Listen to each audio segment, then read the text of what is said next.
Buddy, WooFDriver coming to you live for my weekly podcast, VODcast, studio broadcast, whatever you like to call it. Welcome, first of all. And if this is your first time watching me, I'm the guy that you see mostly driving around the dogs on all kinds of electric dog sleds on wheels, I call them. Been doing this for like 30 years, having Huskies as part of my family. And I actually travel the East Coast of the USA, which I've been doing for about 15 years now, just to go to different trails to give my dogs a different adventure, sometimes not only once a week, but sometimes twice a week. Now, we do other adventuring when we're just traveling once a week. You might call us the traveling dog trippers. I call it like dog tripping, like the song, day tripping, we're dog tripping.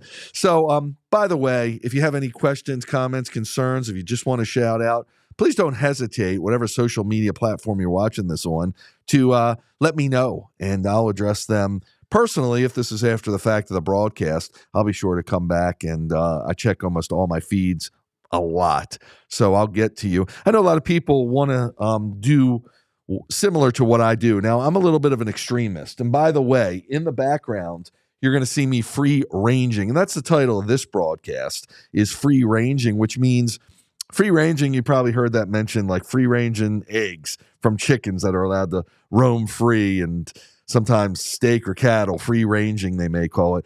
So my take on free ranging is when I let the Huskies off leash, and sometimes we have a little camera freeze up. This was from a live broadcast actually years ago. Because I've been doing this so long, and just this was one of the more interesting broadcasts because it was from the perspective of me doing the free ranging from my point of view, they call it. So it's never recommended, and I don't recommend it either, even though I'm showing it. I like to say I'm an expert. I'm not always a doctor, but I did stay at a Holiday Inn. No, that's an old commercial showing my age there. So with free ranging with Huskies, when you take them off leash, they're what they call runners. So they'll almost always leave you. Sometimes they call it recall when they come back to you. Sometimes they'll come back to you. It depends on their motivation. It depends on their training.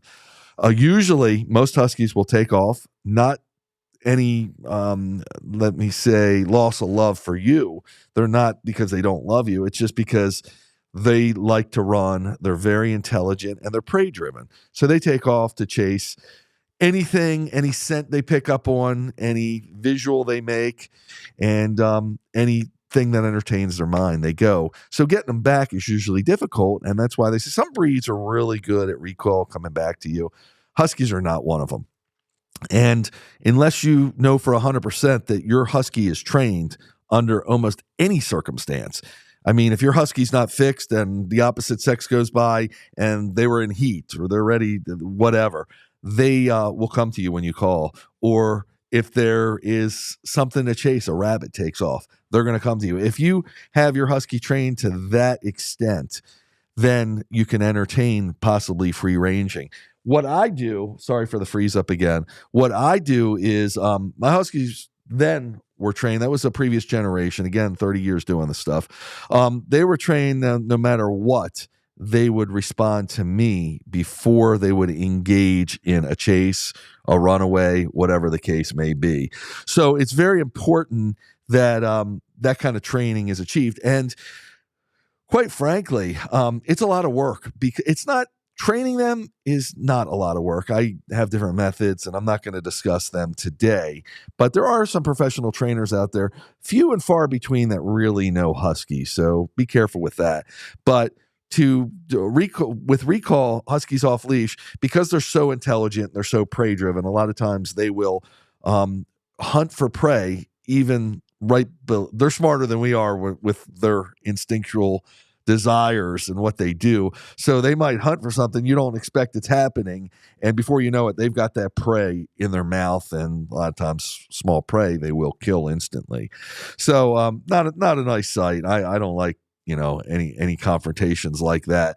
So what happens is, you've got a team of Huskies like I do. Some might flush out a field, and the animal, whatever it is, a groundhog, whatever, will be pushed out Groundhogs can dig under, but if it hasn't dug its hole yet, might be flushed out, and there are other huskies on the other side waiting to grab it. So it's very so in today, what I do, I'm less likely to free range just because I'm getting older, and it's a lot to keep track of with huskies.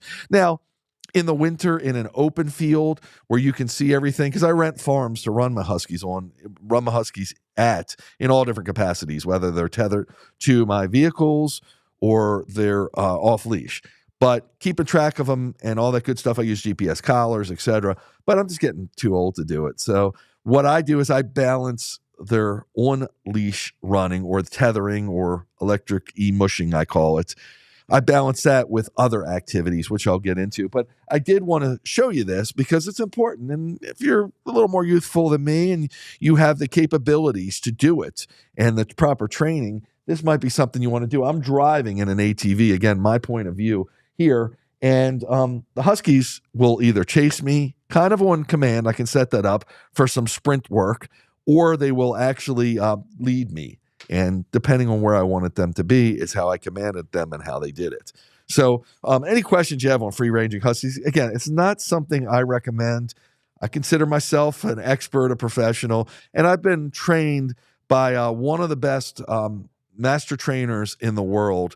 And unfortunately, he's no longer here. We dedicated my documentary to him. But if my training has allowed me to do this. So, okay, next thing. Why do I look so funny? Well, a lot of people say that. My wife doesn't say that, but a lot of people say that. I'm wearing this helmet. So everything I do is kind of thinking outside of the box, especially with huskies. So you're not going to see it anywhere else. And because of that, or in very few places will you see that, because of that, I will wear all kinds of, quite frankly, funky camera gear. And because I want to film this from perspectives that you can't even imagine, because I want to look back on this many years from now, just like I'm looking back here. I still rent this farm, by the way, but this is probably a good, let me see if I can get a date on it.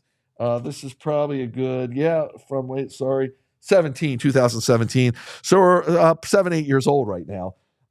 This video. I still rent the farm. I'm other generations of huskies now. But I want to document everything in every capacity. So this, with the latest technology, 360 cameras, this is a way, if you ever watch motocross, guys riding dirt bikes, they do mega jumps. I mean, it's aerodynamics are they're in the air like you can't imagine. And to get that perspective, it'd be really hard for a cameraman because they're moving so fast and they don't know their actual route when they're in the air. They're going to do 3 flips, 4 flips, whatever. So it's really hard. So I mean, I know if it's a professional network broadcast, you might have a chance of having a good enough cameraman, good enough equipment. But with these 360 cameras and a device like this, where I can essentially extend it, the 360 camera will be in front of me, or in front of me. It doesn't have to be like 5 feet in front of me. It can be 12 inches, sometimes 8 inches, 16 inches, whatever. And with this contraption I've come up with, they sell similar devices where they have helmets and helmet mounts, but most of them are no good that I've come into. So I built my own. So this actual device will let me, anything I'm doing, it's going to record all around me, and it's going to see, because it's in front of me, it's going to see my face, my expressions, what my hands are doing, what everything's going on, and everything around me, again, surrounding me, essentially. The only place it's not going to see is directly behind me, on my back, if something was on my back, but a couple feet behind me, it will see. So it's really interesting. When I do this with the dogs, when I do 360s and I'm wearing the camera gear like you see here on my head, the perspective is unbelievable. I mean, it looks a little, by today's standards, like something you would see AI, but it's the real deal. I'm not doing any AI with this. So that's why I wear these helmets and all this gear usually when I do my podcast, because I want people to ask questions and to understand that this isn't no ordinary run-of-the-mill kind of guy here, meaning the WooFDriver. So that's these memories I'm capturing, and I want to inspire people to capture memories, because we don't know what tomorrow will bring. We're in Thanksgiving week, and hopefully everybody out there is going to enjoy it. Certainly everybody that celebrates it in the United States here, with their families, maybe friends or whatever, and our furry family, which I remember my Thanksgivings with all my furry family. I always try to do something special, whether it's the food I'm feeding or the event I'm doing or an adventure. So I try to split that time accordingly. Of course, they're with the family when we're home, but Huskies are adventurers. They don't care about a holiday. They're just like, give me the turkey to eat or give me the adventure to run. But, with us, because of our upbringing, because of our minds, whatever, we're a little different with our holidays, maybe. But of course, when you get into other holidays like Christmas and our furry family, if you celebrate Christmas or Hanukkah, being around the tree or the menorah or whatever holiday you whatever holiday you celebrate, you're gonna always hopefully your furry friend. Some people don't celebrate any, I understand, but we make our furry family and our furry friends all part of that, our best friends. So, okay, need I meander there? So back to the lecture at hand. So that's why I'm if you can understand, I'm just really into family, and my dogs are my family, of course. So documenting in any way I can is so important to me. And because of this stuff is so unusual and dynamic, I want to really get all these different perspectives and share them, not only with myself and my family, but everyone else out there, to kind of inspirational. So that's why I wear the funny looking helmets. And so this week I'm wearing this 360 that would mount to my head and would go out and get a perspective of pretty much everything I'm doing and the dogs are doing. Others you see, maybe they're behind me, maybe they're on the side, maybe they're down low, so you really see the dogs up front and personal. It's all designed around the dogs. So this beautiful farm, you might have seen me if you're following me now and you just started following me. You might have seen this beautiful farm. I call it the Big Farm. It is in Maryland, and I think it's more than 500 acres. So we have access to the pond, like you see there. And quite frankly, with these dogs, I can let them off leash, go swimming, do whatever they want to do. When I'm running them connected or tethered to the electric sled or ATV, which I call dog roading, you'll see we can go in the pond sometimes, get them in there while they're tethered. The water like this, I always investigate, and I talk to, if it's a foreign waterway, I have my own way of investigating and making the best assumption to keep my dogs as safe as possible for drinking, swimming, getting their pads wet, etc. On these farms that I rent, I know because I've talked to the farmers and I understand what they do with the water. If their cattle has access to it, means it's usually safe, not always. And how they take care of it will determine whether I let my dogs in there. Of course, this waterway, this pond, is perfect for it. And you can see in the background, I think there's cattle running across the field. So these are working farms that we go to, and we do a lot of the activities. I was just on one of the farms Friday in the Shenandoah Valley. That is in Virginia. This is in Maryland. So the Shenandoah Valley, like Skyline Drive and that kind of area. So that farm, we were doing what I call dog roading, where they were tethered to the swing car or the dog dune buggy, and we were riding all over the farm. And it was cold because it was the wind blowing. We were in between a snowstorm and a rainstorm. We called a couple hours where it was actually no precipitation. And we got 6 or 7 miles in of just super quick running, and the dogs were just so in love with it because this colder weather moving in as we get closer to winter is what they thrive on.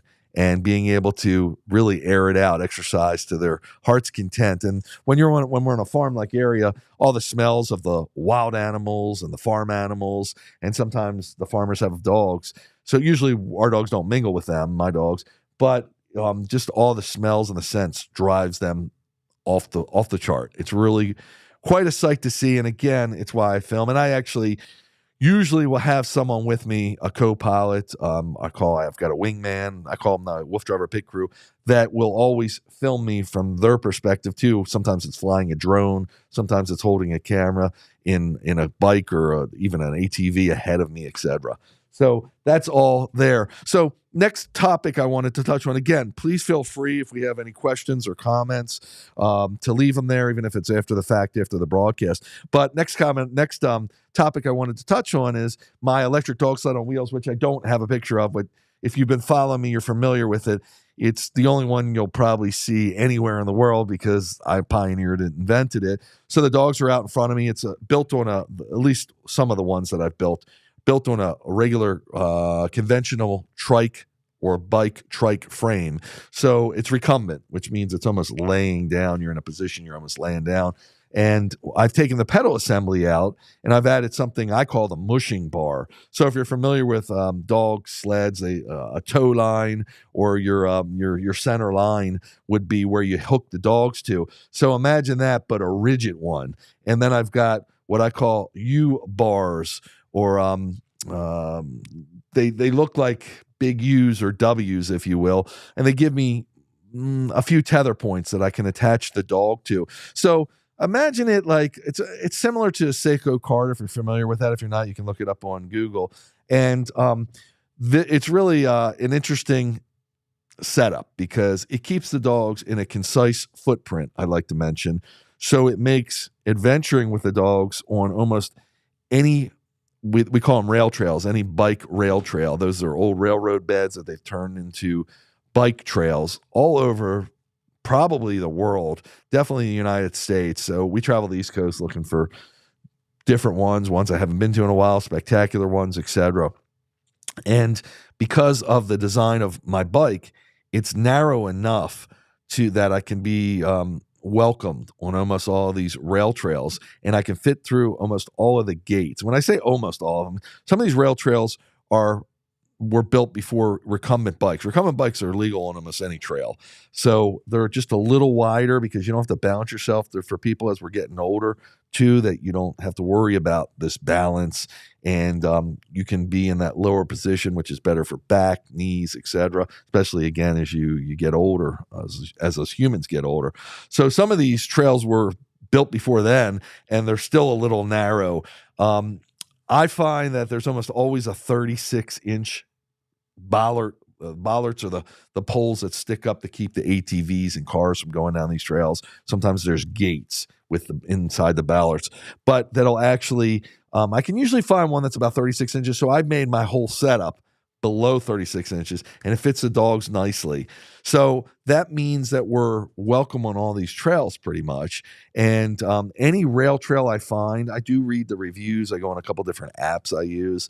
And when I find one that floats my fancy because it's got spectacular scenery, it's pretty easy. Almost all rail trails are going to be, I shouldn't say almost all, but a lot of rail trails are going to be pretty level. A lot of them follow a river, so they're staying. Shouldn't be too many climbs. There are some that usually it's mentioned in the description and people that review them. So therefore, it's pretty good riding. You can you can kind of be assured, especially when you get savvy at this like me, because I've done it so much, reading reviews and write-ups on these trails. I can be pretty confident that it's going to be relatively easy to navigate on my equipment for most people. Now, one little kicker with all my equipment, of course, I've got the dogs, is I've got an electric motor, and that's what makes it the e-dog sled or electric dog sled. That's what makes it electric mushing or e-mushing. So that means that when we get to what I was talking about, they mostly maintain a level ride for the most part. When we get to an incline or a high grade or a grade that's going to challenge us, I just kick a little bit of that throttle on and the dogs climb the hill. Then they're just basically walking with the bike. They don't have to pull it. Keep in mind, on all my designs, there is no weight whatsoever of any of the bars on the dogs. So none of the frame, none of the apparatus are ever putting any weight on the dogs. They're supported by the bike frame, usually, which is spring loaded. So if we hit some divots in the trail or hit some rougher surfaces, it'll spring and it'll give the dogs, it won't touch them, put any pressure on them still, and they learn how to react to the spring-like motion. So that's what enables me to travel all the different trails. Now, Some devices, like I mentioned, I'll attach to the ATV. This is in the later years I've been doing this, which they call dog roading, which is more of a resistance running. But with the electric dog sled on wheels, everybody that watches me always asks, well, can you run just one dog on it? You could even run a toy breed, which I have, a toy breed Chinese Crested, which I've had a 6-pound one or a 7-pound one, and my current one is 19 pounds. So she's bigger by almost 3 times the size. A little bit, she eats a little too much, but we won't go there today. My wife's watching. So what happens is as long as you can make the apparatus safe enough to fit them in to work with their size, then they can run on almost any of these bikes because they don't have to pull. So they're not being sled dogs. They're just exercising like sled dogs. So I have it's All Dog Mush, ALLDOGMUSH.com. You'll see my Chinese Crested working with some of the sled dogs because I designed one of my devices, one of my bikes, scooter, actually, I call it the rough board, to keep her away from the wheel because that was the only problem.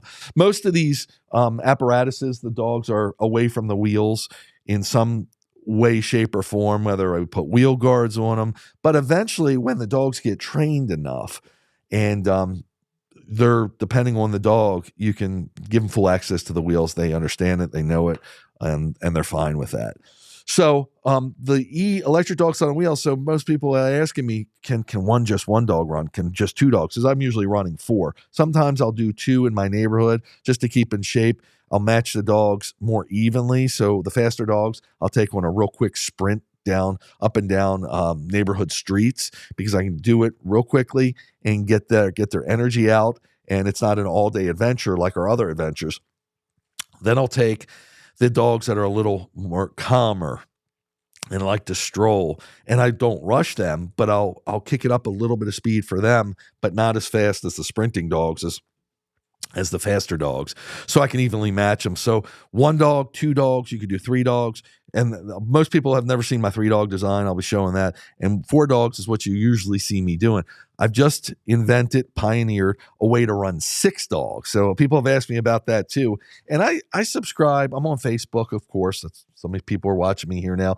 And I actually am in some of the groups and some of the pages I follow because, and all different, whether it's TikTok, all of them, I'll follow different people doing mushing type sports or dog powered sports. They call them joring sports. I think joring is like a French word, like ski joring, bike joring, etc.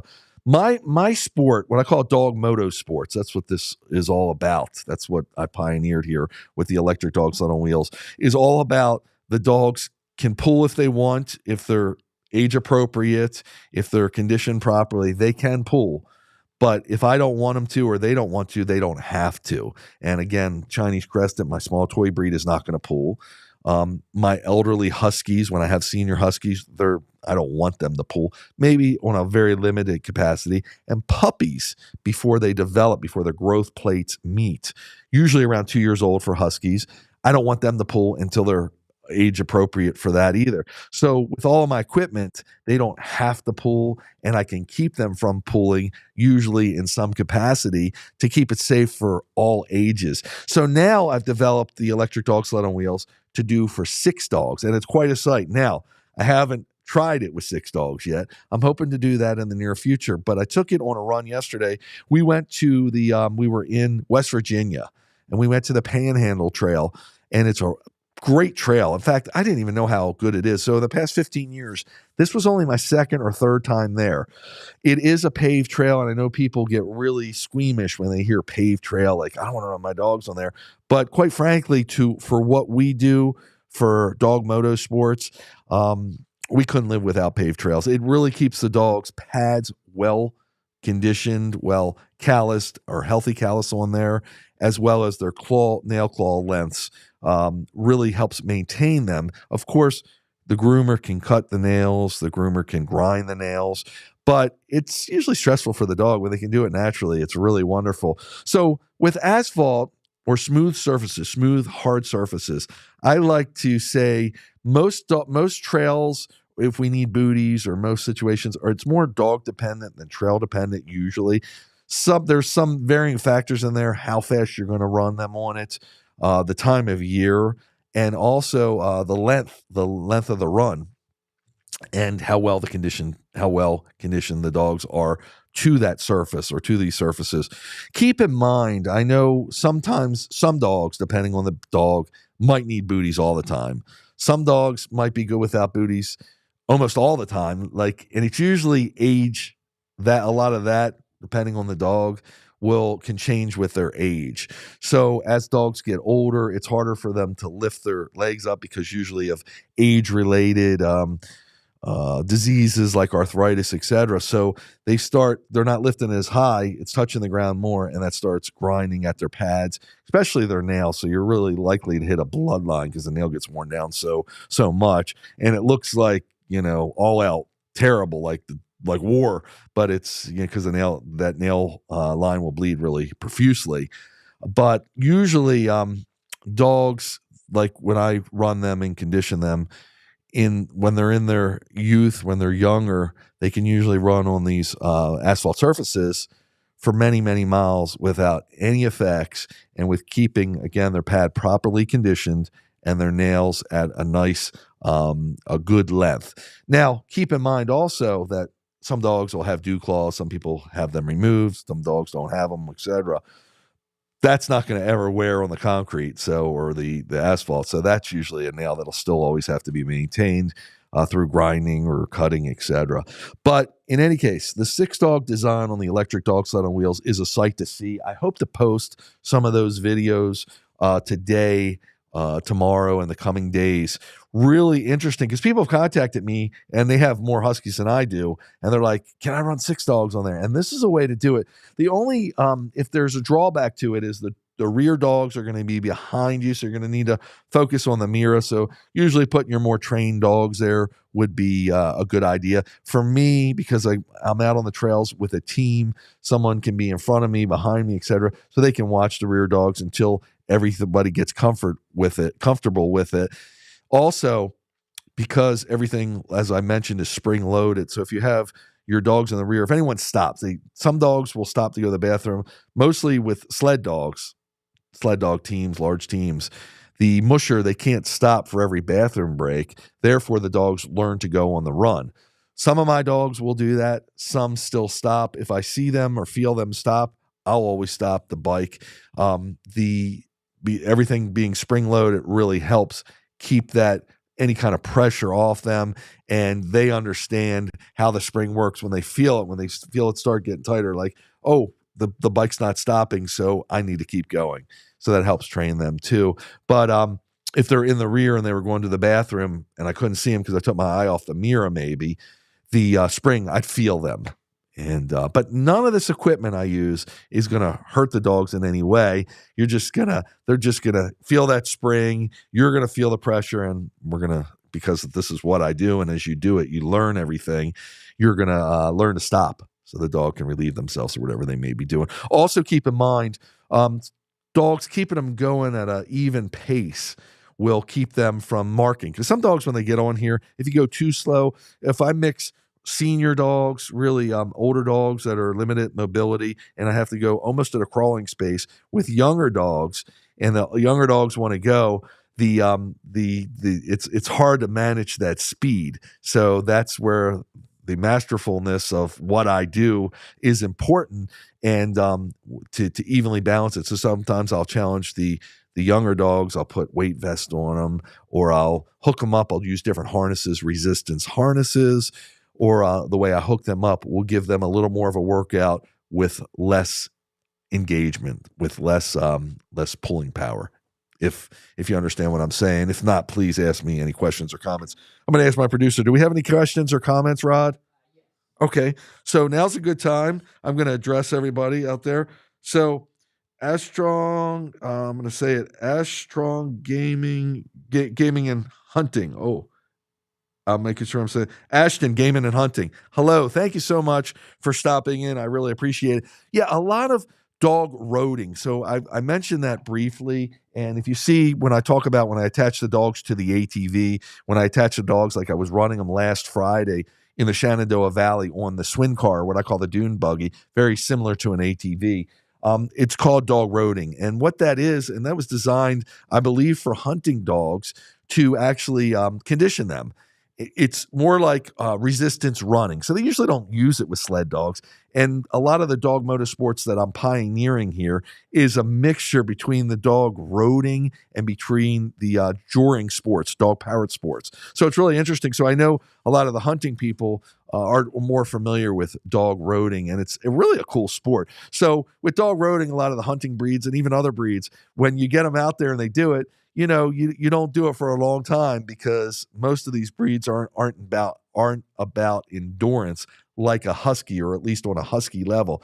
So the huskies go all day doing that stuff, and a hunting breed dog or another breed might be out there for a much shorter period of time doing it. So thanks for dropping in and saying hello. I appreciate that. And our next comment is from Kitty Finds. Why the pole on the helmet? Okay, good. I explained that, but I know people are just tuning in. I want to explain it again. So this is where, and I should have brought the 360 camera. I don't know why we don't bring my cameras, but this is where a 360 camera would go. If you don't know, a 360 camera has two lenses, at least the ones I use. One on the front of it, one on the back. So they can film basically a sphere, or they can film 360 degrees around them. When it's out in front of me, it films everything going on, and you get a really complete view of the whole situation without having to have a cameraman shooting a camera at me from multiple angles. I need a bunch of them.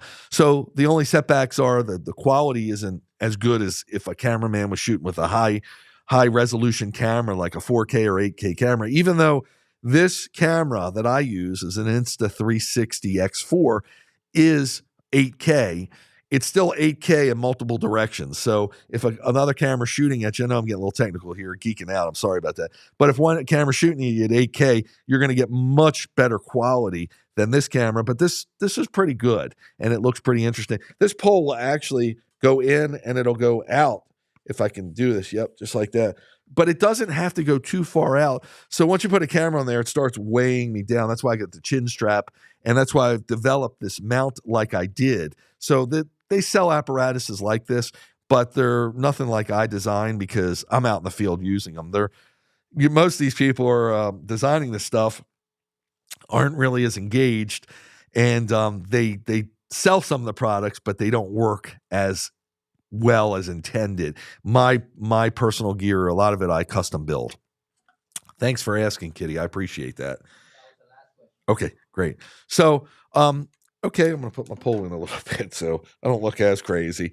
But my latest run yesterday, which was on the Panhandle Trail in West Virginia. Remember, keep in mind I travel the East Coast of the USA to adventure with my dogs and give them pretty much a different trail every week, or somewhere we haven't been to in a while. Again, some of these trails I've never been to. Some I haven't been to in almost 15 years, as long as I've been traveling, adventuring. I've been running dogs for close to 30 years, and I think it is 30 years now.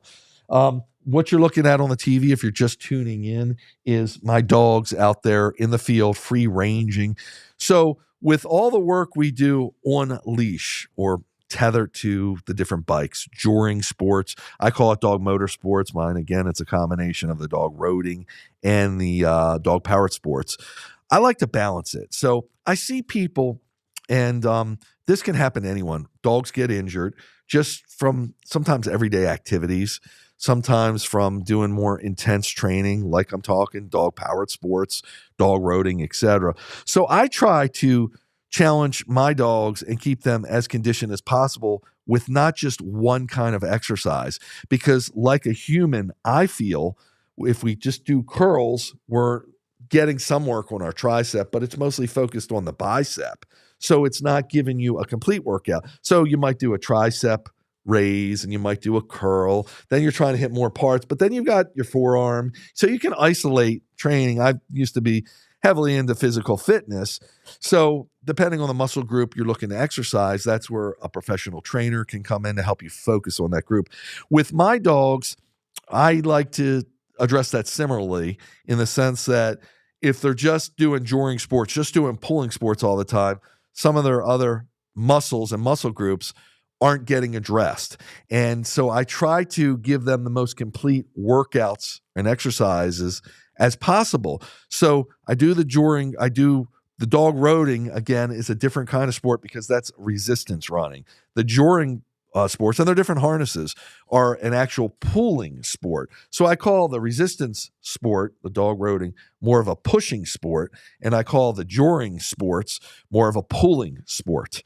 And this is all explained. I've got a website called MushJor, MushJor.com. So that explains it a little bit better of a detail than I'm probably going to be able to do here. But these different sports, they complement each other. Now, when you get the dog off leash totally, so it's not harnessed, the dog isn't harnessed at all, and they can run in some capacity or just walk freely, whatever, then they're getting a totally different kind of workout because they can engage different muscles, they can move differently. They're not constrained, even though some of the sports, even the joring sports, they're not so constrained. Some of my sports are really constrained, and some of them, they're lightly constrained. And then you balance it with something like this with no restraint, then they can use different muscle groups and work different muscles and run, exercise differently. So I feel like you can address almost all their muscle groups. I like to use treadmill training, and sometimes with weighted vest, sometimes even with weighted collars. That's new to me. That's something I've been exploring, and I have. That's a little more technical, so you want to be definitely, when you get into any kind of weighted apparatus on your dog, you want to really know what you're doing, maybe consult with a canine fitness expert, because you're changing a lot on the dog. I do it because I'm experienced and I know my dogs and I know the equipment I'm using, but it's really, that can be another really good training tool. Now, you don't want them just going out with too much of a weighted vest, depending on what you're doing, and they've got to build on that, for instance, just like a human has to condition, because they can have even a lightweight vest and they do their normal jump. They don't realize that pressure's on them, and their muscles try to compensate and they can hurt something. But if they're conditioned for it and it's something you're doing on a regular practice and the dog understands it through your conditioning and through your exercise, then it can help, again, the muscle groups not injure themselves and not get damaged. So all this different kind of training. Also, dog sudden movements, that always scares me, but I like doing something I call the mazing chase or lure coursing, where the dogs actually chase, and all this is on my websites. Dogs actually are chasing a lure, which is usually a flag, all around the course. It could be a 5-acre course even. They're chasing this lure, and they got to make sudden movements, and they got to move their body, contort their body. And in that level, again, conditioning is a really good way of developing and properly exercising those muscles. But I wince sometimes when I see dogs make quick movements because they can tear something, just like a human. So, okay. So that's why I do what I do. So I'm going to address some comments now. My producer just let me know. Cheryl, good to see you, Cheryl. Thanks so much for joining in again. So free ranging on your property. The girls seem to be sticking together. Great live video. Thank you so much, Cheryl. I really appreciate it. These dogs here, this is not my property. This is a farm I rent. I know I'm going to sound really off the wall here, but I actually rent a few farms from Maryland to Virginia and it's hard to find someone that's willing to let you rent their space to run your dogs. They don't even know what you're talking about, especially with a guy like me, because I'm thinking outside of the box and I'm out there when I do this stuff, all in the dog's best interest, of course. But I've been able to rent a few farms through my network of friends and acquaintances that have vouched for me with farmers they know and said, hey, this guy's good people. And they usually want me to show them a video of my dogs and maybe even meet my dogs to see how well trained they are. Because keep in mind, farmers have their livestock there. They have their personal animals, sometimes their dog family, etc. And their family sometimes lives there. Certainly the farm hands, the people that work on the farm live there, and their families can live there, etc. So they want to be sure you're coming here with a dog. Is this dog going to wreak havoc on my property, especially when they're off leash. So I've had nothing but 100% great experiences. And the farm in Virginia I go to, I've been going to these farms for, I'm going to say at least 10, if not about 10 years, I'm going to say. The farm in Virginia is, I have to go through the cattle fields or the cow fields. And they told me, well, if the bull comes at you, just take the ATV and act like you're running towards him. And I'm like, oh yeah, that's going to work. I don't think I'm going to be able to do that. So again, I'm with a team usually. So we can be more prepared using walkie-talkie. Someone can be down and go through the cow field and then tell me, hey, the ghost is clear. But we've gone through the cows, and the cows are so curious of what I do, what we're doing, and about the dogs, that I've actually let them interact with my previous generation, with the generation you're seeing here, Huskies. And I have some footage of it, and it's quite amazing. I mean, it's like the coolest thing I've done. I really enjoyed that. With the newer dogs, I haven't done free ranging yet. Now, on my property, since this generation of Huskies, as these Huskies were getting older, I moved to a new home where I've got acreage now, so I can let them run. And the whole property, acres and acres, is surrounded by an invisible fence, like 8 acres. So the invisible fence, that's just stretching the invisible fence. That's about its capacity, between 7 and 8 acres. In fact, they told me they didn't think it would work. So I have that if I wanted to run my whole property before they're trained. That's the way I can train them to be off leash, as well as I've got yards that have fences, physical barriers that are 8 feet tall and a foot down on the ground. Because keep in mind, when I get a husky, Huskies are, I say some Huskies are domesticated, some aren't, because they just want to go. And look, I work with some shelters and learn about dogs that are in shelters, and some of the dogs are labeled runners. They'll get through any gate, any fence you may have. So with all my experience, all my fences that I need physical fences, if I would adopt one of those dogs or foster one of those dogs, or one of my dogs something would try to get into my yard, I make preparations by having really high fences that go into the ground so they can't dig out of it and they can't climb over it. Not to say there are coyotes that the 8-foot fence they could get over. So what you do, I don't do this. Coyotes aren't big in my area, but they make coyote rollers that you would put on top of a fence to keep the coyotes out of your fenced area. These fences and barriers are so important, especially because the wildlife doesn't come into that part of the yard. So I've had Huskies, the deer might have been injured, but take down a deer, 2 Huskies. So, I mean, anything can happen. And I want to keep it as safe for everybody as possible. So that's the story with the farms and everything. Really appreciate your comments, Cheryl. Always good to see you. I really appreciate all your comments out there on Facebook. If you have any more, please don't hesitate to ask. But these farms are like nothing I've ever done. And I just feel blessed every day that we go there and we're able to do anything I want on them. So it's really cool. I'm going to go for the next one. So Malone says, new to the channel. Thank you so much, Malone. I really appreciate. I hope I butcher names, so I hope I'm not saying that wrong. Malone Doc. I'm terrible with names, but thanks so much for subscribing. I really appreciate that. And again, I share all this really for the betterment of especially the Husky breed, but for all dogs, just to give people ideas of what they can do if they have especially high energy breed dogs, because all too often these dogs are abandoned, surrendered, wind up at shelters through no fault of their own. It's usually that us humans don't take care of them the way they need to be taken care of them, because they're not understood. They're just misunderstood breeds.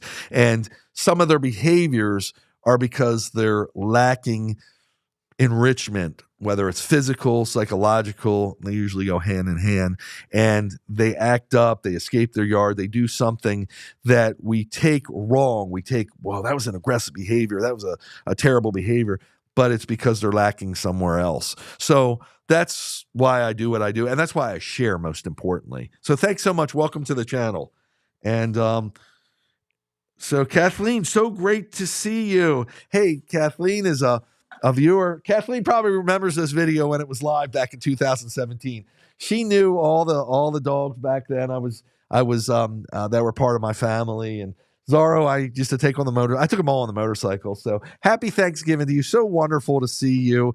And hopefully you're learning the new Husky family, Nikita, Cyan, Lola, and Inyo. One day I'm going to bring them here to the studio, or at least one of them, so everybody can get more acquainted with them. I know sometimes I have them in the videos, but because I've had a bunch of Huskies, I love to feature them all. I love them all dearly.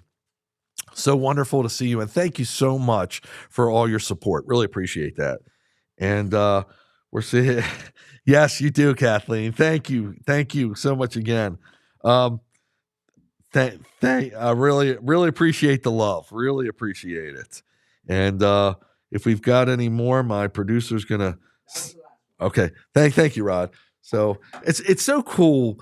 All the social media. I mean, I know it gets a terrible rap. It can be bad, and just takes up so much time out of our day. Sometimes we're just on there daydreaming and watching the entertainment. I mean, we used to watch TV, and now I'm more on social media, but there's so many good parts to it. I know, again, people are always saying the kids are exposed too much, and sometimes you can see some bad content.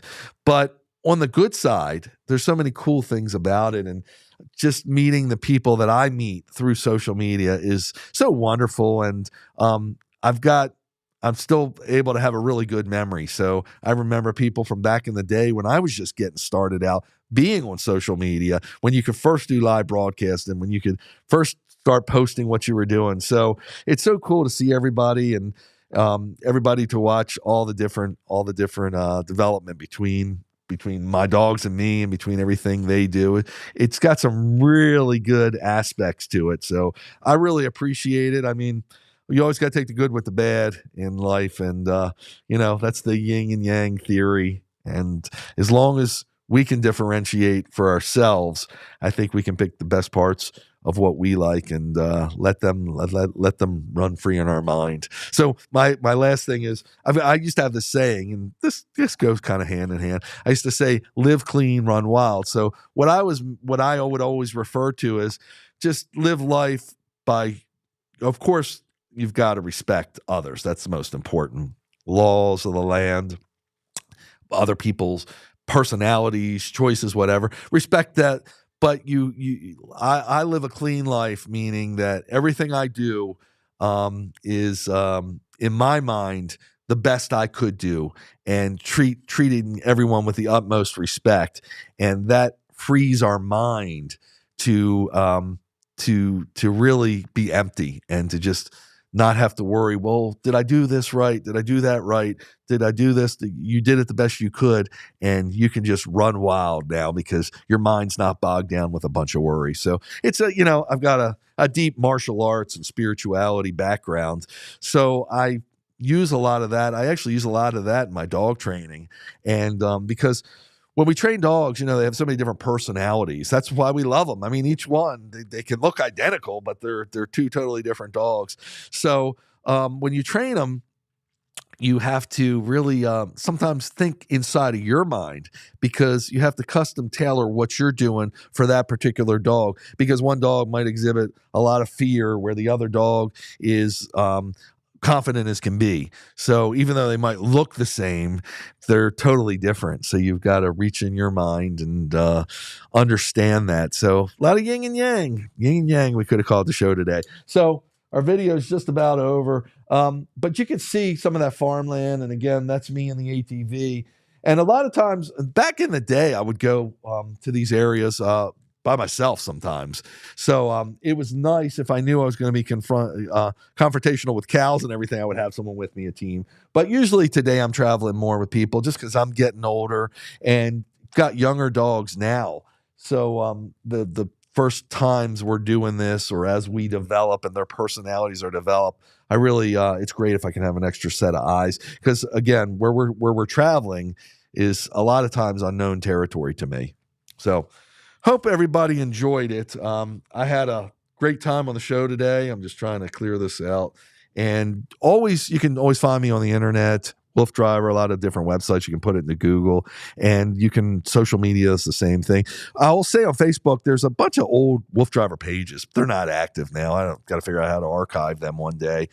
But the main WooFDriver one has a bunch of followers, and you'll see new content almost daily, so you'll know it's active. If you ever need any direction on social media or to my websites, I've got one website, WooFDriver GOAT, greatest of all time. Well, that's not saying I'm the greatest of all time, but the website is. So it just directs you to a lot of different parts and aspects to what I do. But you can always drop me a line. I'm active on almost all my social media accounts, and I'll answer questions and concerns and comments directly almost all the time. I'm WooFDriver, going to sign off. Hope everyone has a wonderful day. Thank you so much for tuning in. Most importantly, happy, healthy Thanksgiving to you and your family.